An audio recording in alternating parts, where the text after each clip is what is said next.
ఆరోగ్యం కావాలి అంటే ఎవరైనా ఎవరిని ఉపాసన చెయ్యమని చెప్తారు అంటే సూర్యనారాయణమూర్తిని ఉపాసన చెయ్యండి అంటారు.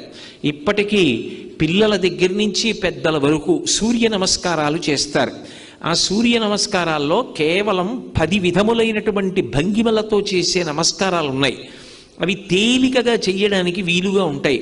ఆ సూర్య నమస్కారం చెయ్యడం కేవలము శరీరమునకు ఆరోగ్యం ఇవ్వడానికి ఒక్కదానికే కాదు, ఆ సమయంలో సూర్య బింబాన్ని ఉపాసన చేస్తారు మనసుతో.